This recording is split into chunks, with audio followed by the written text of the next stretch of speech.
Madam, Delhi विधानसभा चुनाव के result आ चुके हैं, क्या कहना चाहेंगी आप? देखिए, हर चुनाव मुझे लगता है सिमिलर ही होता है, क्योंकि देश का जो सबसे बड़ा स्तंभ है वो अपना संविधान है, और संविधान ने हर एक को अपने मत का अधिकार दिया है। और इस लोकतांत्रिक व्यवस्था में कहीं ना कहीं कोई एक जो है वो पक्ष में जाएगा, कोई एक विपक्ष में जाएगा।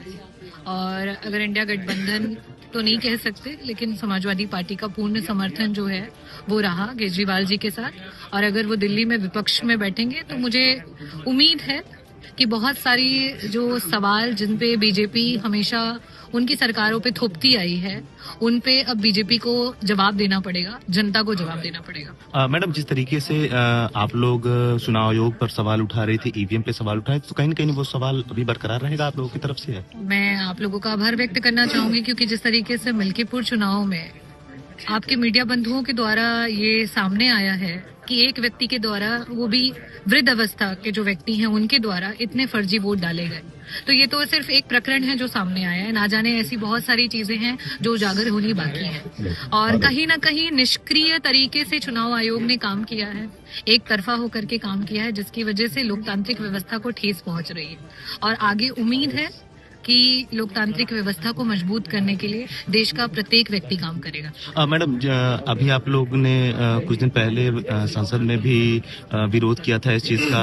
सफेद कपड़ा भी अखिलेश यादव की तरफ से दिया गया था चुनाव आयोग को। तमाम सवाल उठ रहे थे चुनाव आयोग को लेकर के, तो उस पर क्या कहना चाहेंगे? देखिए, खरीद फरोख्त की राजनीति तो आप लोगों ने देखी, चाहे वो आपके महाराष्ट्र की सरकार रही हो और अभी रिसेंटली जितनी भी सरकारें बनी, तो कहीं ना कहीं जनता का भी विश्वास उठता चला जा रहा है। और लोकतांत्रिक व्यवस्था को बनाए रखने के लिए, संविधान को बचाए रखने के लिए और अपने देश को बचाए रखने के लिए चुनाव आयोग एक बहुत महत्वपूर्ण भूमिका जो है निभाता है।